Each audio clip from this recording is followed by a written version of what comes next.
আসসালামু আলাইকুম। জানিয়ে দেব সর্বশেষ আপডেট বাংলা সংবাদ। শুরুতেই শিরোনাম। ভারতীয় গোয়েন্দা সংস্থা রয়ের ইন্ধনে প্রধান বিচারপতি মুহাম্মদ ওবায়দুল হাসানকে সঙ্গে নিয়ে ভয়ঙ্কর এক ষড়যন্ত্র চলছিল। জুডিশিয়াল কু করার কথা ছিল। এই ষড়যন্ত্রের পেছনে ছিলেন ক্ষমতাচ্যুত প্রধানমন্ত্রী শেখ হাসিনার ছেলে সজীব ওয়াজেদ জয় ও সাবেক তথ্য প্রতিমন্ত্রী মোহাম্মদ এ আরাফাত। এই জুডিশিয়াল কুয়ের পরিকল্পনার তথ্য পেয়ে যান সেনাবাহিনীর গোয়েন্দা সদস্যরা। তাদের দেওয়া তথ্য পেয়ে ষড়যন্ত্র রুখে দেয় শিক্ষার্থীরা। ক্ষমতাচ্যুত সাবেক প্রধানমন্ত্রী শেখ হাসিনা জনগণের উদ্দেশ্যে একটি খোলা চিঠি দিয়েছেন। গত 7ই আগস্ট দিল্লি থেকে প্রচারিত এই খোলা চিঠিতে তিনি স্পষ্ট করেই তার পদত্যাগের কারণ উল্লেখ করেছেন। এই খোলা চিঠিটি ভারতের একাধিক সংবাদ মাধ্যমে প্রকাশ হয়েছে। সাবেক মন্ত্রী হাসান মাহমুদ, স্ত্রী ও মেয়ের সব ব্যাংক হিসাব জব্দের নির্দেশ। গোপালগঞ্জে আওয়ামী লীগ সমর্থিত বিক্ষোভকারীরা সেনাবাহিনীর উপর হামলা করে। এতে সেনাবাহিনীর 3 জন অফিসার, 1 জন জুনিয়র কমিশন অফিসার ও 5 জন সেনা সদস্য আহত হয়। বিক্ষোভকারীরা সেনাবাহিনীর একটি গাড়িতে আগুন ধরিয়ে দেয় এবং এক সেনা সদস্যের অস্ত্র কেড়ে নিয়ে মিছিল করে। প্রধানমন্ত্রীর পদ থেকে পদত্যাগ করে পালিয়ে যাওয়া শেখ হাসিনাকে দেশে ফিরিয়ে আনতে গোপালগঞ্জে বিক্ষোভ করেছে দলটির নেতাকর্মীরা। সরকারের 5-8টা গোলাম ছিল। আমাদের যে অফিসার কর্মকর্তারা, তারা কখনো আমাদের অধিকার নিয়ে কথা বলে নাই। আমরা তাদের কাছে অধিকারের কথা বললে আমাদেরকে বিভিন্ন চাকরিচ্যুতের হুমকি দিত। শুনছিলেন শিরোনাম, এবার বিস্তারিত। ভারতীয় গোয়েন্দা সংস্থা রয়ের ইন্ধনে প্রধান বিচারপতি মুহাম্মদ ওবায়দুল হাসানকে সঙ্গে নিয়ে ভয়ঙ্কর এক ষড়যন্ত্র চলছিল। জুডিশিয়াল কু করার কথা ছিল। এই ষড়যন্ত্রের পেছনে ছিলেন ক্ষমতাচ্যুত প্রধানমন্ত্রী শেখ হাসিনার ছেলে সজীব ওয়াজেদ জয় ও সাবেক তথ্য প্রতিমন্ত্রী মোহাম্মদ এ আরাফাত। এই জুডিশিয়াল কুয়ের পরিকল্পনার তথ্য পেয়ে যান সেনাবাহিনীর গোয়েন্দা সদস্যরা। তাদের দেওয়া তথ্য পেয়ে ষড়যন্ত্র রুখে দেয় শিক্ষার্থীরা। ছত্রভঙ্গ করে পরিস্থিতি নিয়ন্ত্রণে আনার জন্য সাবেক প্রধান বিচারপতির নেতৃত্বে জুডিশিয়াল কু করার যে ষড়যন্ত্র ছিল তা ফাঁস করে দিয়েছে বৈষম্য বিরোধী ছাত্র আন্দোলনের অফিসিয়াল ফেসবুক গ্রুপ। সেখানে সহ সমন্বয়ক মুসাদ্দেক আলী ইবনে মুহাম্মদ ষড়যন্ত্র ফাঁস নামে একটি পোস্ট দেন। পোস্টে তিনি লেখেন, প্রধান বিচারপতি ওবায়দুল হাসানের পদত্যাগের নেপথ্যে কঠিন ষড়যন্ত্র ফাঁস হয়ে গেছে। শেখ হাসিনাকে এক্স প্রধান বিচারপতি সিনহা যেভাবে অবৈধ ঘোষণা করতে চেয়েছিলেন, ঠিক তেমনি ষড়যন্ত্র করেছিল ওবায়দুল হাসনাত সহ কয়েকজন। জালালাবাদ ও নিজামকান্দি ইউনিয়ন আওয়ামী লীগ সজীব ওয়াজেদ জয় এতদিন আপনাদের সাথে আমি নাই, মা নাই বলে বলে হঠাৎ শনিবার রয়টার্সকে বলেছেন তার মা পদত্যাগ করেননি। এটি একটি পরিকল্পিত ঘোষণা ছিল, যা পরে বোঝা গেছে। সেনাবাহিনীর নিচের দিকের অফিসাররা যদি জনগণের পক্ষে না থাকতো, তাহলে আজকে আরেকটা রক্তবন্যা বয়ে যেত। আজকেও সেনাবাহিনীর ছোট অফিসাররা রক্তক্ষয়ী সংঘর্ষ থেকে ছাত্র জনতাকে বাঁচিয়েছে। আজকে একটা কুয়ের প্ল্যান করেছিল জয় এবং আরাফাত, কিন্তু সঠিক সময়ে সেনাবাহিনীর গোয়েন্দারা ছাত্রদের কাছে তথ্য ফাঁস করে দেয়। এই তথ্য জানার পর জুডিশিয়াল কু রুখে দেয় ছাত্ররা। চালিয়ে সেনাবাহিনীর গাড়ি ভাঙচুর করে আগুন ধরিয়ে জয়, আরাফাত আর তাদের গাইডদের গোপন প্ল্যান ছিল এই রকম। ডক্টর মোহাম্মদ ইউনূস যখন রংপুরে আবু সাঈদের বাড়ি পরিদর্শন এবং কবর জিয়ারতের জন্য যাবেন এবং তারপর ওনার হেলিকপ্টার যখন আকাশে থাকবে, তখন সেই সময়ে হাইকোর্টের অ্যাপিলেট ডিভিশনের বিচারপতিরা ফুল কোর্ট বসিয়ে এই অন্তর্বর্তী সরকারকে অবৈধ ঘোষণা করবে। 7টার দিকে সদর উপজেলার শরীফপাড়া পেট্রোল পাম্পের সাথে সাথে এই কুয়ের সাথে জড়িত সেনাবাহিনীর 25 কর্মকর্তা, চাকরি থেকে কর্মবিরতিতে থাকা দুর্নীতিবাজ পুলিশের একটি দল রাজধানীতে হট্টগোল শুরু করবে।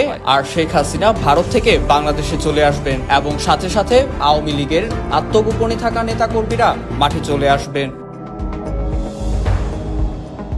এই পরিকল্পনা বাস্তবায়নের জন্য প্রধান বিচারপতি সরকারের সাথে কোনো আলোচনা না করে হঠাৎ 57 বিচারপতিকে জরুরি মিটিং এ ডাকেন। স্ক্রলে জরুরি মিটিং ডাকার সংবাদ দেখে দর্শকরাও কনফিউজড হন, কিন্তু আগে থেকে গোপন খবর পাওয়া ছাত্র জনতা সকাল 9টার আগেই চতুর্দিক থেকে ছুটে এসে হাইকোর্ট ঘেরাও করে। সেনাবাহিনীর সমর্থনে প্রধান বিচারপতি পিছু হটতে বাধ্য হন এবং পালিয়ে থাকেন। মিটিং স্থগিত হয়। ছাত্ররা বিচারপতির বাসা ঘেরাও করে রাখে। সেনাবাহিনী শৃঙ্খলা রক্ষার সেখানে ছিল। পদত্যাগপত্র সরকারকে দেওয়া হয়েছে নিশ্চিত হয়ে ছাত্ররা হাইকোর্ট এবং বাসভবন ত্যাগ করে। এই ঘটনার সাথে জড়িত আপিল বিভাগের আরো 5 জন বিচারপতিকে পদত্যাগ করতে বলা হয়। পরে শনিবার দুপুরে বৈষম্য বিরোধী ছাত্র আন্দোলনের বিক্ষোভের মুখে প্রধান বিচারপতির পদ থেকে অব্যাহতি নেন বিচারপতি ওবায়দুল হাসান। এরপর আপিল বিভাগের আরো 5 বিচারপতি পদত্যাগ করেন। ক্ষমতাচ্যুত সাবেক প্রধানমন্ত্রী শেখ হাসিনা জনগণের উদ্দেশ্যে একটি খোলা চিঠি দিয়েছেন। গত 7ই আগস্ট দিল্লি থেকে প্রচারিত এই খোলা চিঠিতে তিনি স্পষ্ট করেই তার পদত্যাগের কারণ উল্লেখ করেছেন। এই খোলা চিঠিটি ভারতের একাধিক সংবাদ মাধ্যমে প্রকাশ হয়েছে।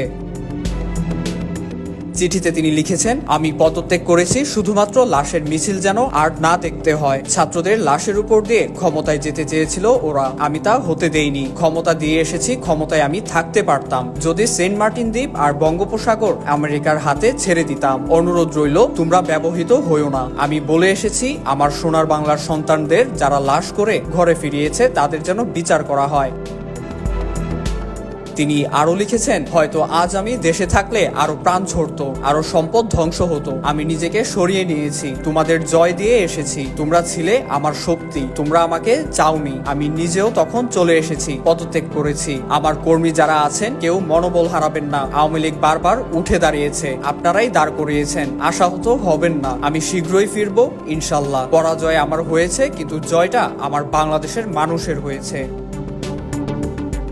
যে মানুষের জন্য আমার বাবা আমাদের পরিবার জীবন দিয়েছে। খবর পেয়েছি ইতিমধ্যে অনেক নেতাকর্মীকে হত্যা ও বাড়িঘরে ভাঙচুর, অগ্নিসংযোগ করেছে। আল্লাহ অবশ্যই আপনাদের সহায় হবেন। আমি আমার কোমলমতি শিক্ষার্থীদের আবারও বলতে চাই, আমি কখনোই তোমাদের রাজাকার বলিনি। আমার কথাটা বিকৃত করা হয়েছে। ওই দিন সম্পূর্ণ ভিডিও তোমাদের দেখার অনুরোধ রইল। তোমাদের বিপদগ্রস্ত করে একদল তার সুবিধা নিয়েছে। তোমরা ঠিকই তা একদিন অনুধাবন করতে পারবে বলে আমার বিশ্বাস। ভালো থেকো আমার দেশের মানুষ, ভালো রেখো আমার সোনার বাংলাকে। এরপর জয় বাংলা, জয় বঙ্গবন্ধু লিখে চিঠি শেষ করেন শেখ হাসিনা। গোপালগঞ্জে আওয়ামী লীগ সমর্থিত বিক্ষোভকারীরা সেনাবাহিনীর উপর হামলা করে। এতে সেনাবাহিনীর 3 জন অফিসার, 1 জন জুনিয়র কমিশন অফিসার ও 5 জন সেনা সদস্য আহত হয়। বিক্ষোভকারীরা সেনাবাহিনীর একটি গাড়িতে আগুন ধরিয়ে দেয় এবং এক সেনা সদস্যের অস্ত্র কেড়ে নিয়ে মিছিল করে। এ সময় বিক্ষোভকারীদের ছত্রভঙ্গ করে পরিস্থিতি নিয়ন্ত্রণে আনার জন্য সেনা টহল দল 4 রাউন্ড অ্যামুনিশন ফায়ার করে। পরিস্থিতির তীব্রতা পরিলক্ষিত হওয়ায় ইতোমধ্যে যশোর ক্যান্টনমেন্ট থেকে গোপালগঞ্জে অতিরিক্ত সেনা মোতায়েন করা হয়েছে। কঠোর অবস্থানে সেনাবাহিনী। ঘটনার বিবরণে জানা যায়, গতকাল বেলা 3টায় গোপীনাথপুর, জালালাবাদ ও নিজামকান্দি ইউনিয়ন আওয়ামী লীগের আয়োজনে বিপুল সংখ্যক মানুষ ঢাকা খুলনা মহাসড়কের গোপালগঞ্জ সদর উপজেলার গোপীনাথপুর এলাকায় সড়ক অবরোধ করে বিক্ষোভ করতে থাকে। এতে রাস্তার 2 পাশে আটকা পড়ে শত শত যানবাহন। 4:30টার দিকে সেনাবাহিনীর একটি দল সেখানে উপস্থিত হয়। জড়ো হওয়া নেতাকর্মীদের সেনাবাহিনী রাস্তা থেকে সরে যাওয়ার কথা বললে ক্ষিপ্ত হয়ে ওঠেন তারা।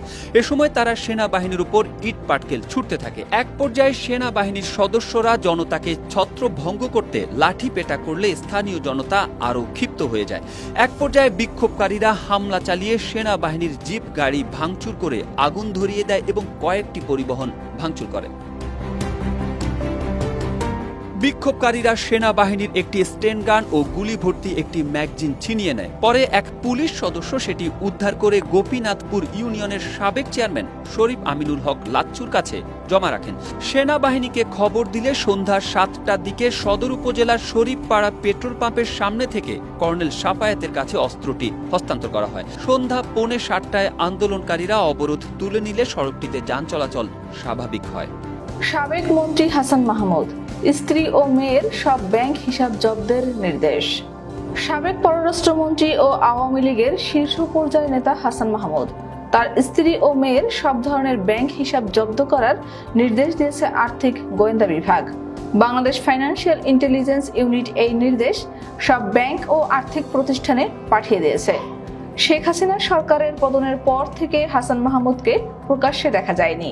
বিএফআইইউর নির্দেশে বলা হয়েছে, মোহাম্মদ হাসান মাহমুদ, তার স্ত্রী নুরুন ফাতেমা এবং মেয়ে নাফিজা জুমাইনা মাহমুদের ব্যক্তিগত ও ব্যবসায়ী হিসাব জব্দ করতে হবে। 2012 সালের মানি লন্ডারিং প্রতিরোধ আইনের আওতায় এই নির্দেশ দেওয়া হয়। বাংলাদেশ ব্যাংকের আর্থিক গোয়েন্দা বিভাগের এই নির্দেশনার ফলে ওই 3 জনের ব্যক্তিগত কিংবা ব্যবসায়ী ব্যাংক হিসাব থেকে কোনো অর্থ উত্তোলন করা যাবে না। শেখ হাসিনা সরকারে যাদের অত্যন্ত প্রভাবশালী হিসেবে গণ্য করা হতো তাদের মধ্যে হাসান মাহমুদ একজন।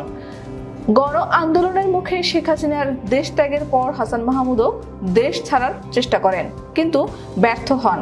তবে এখন তিনি কোথায় আছেন সে সম্পর্কে পরিষ্কার কোনো তথ্য নেই।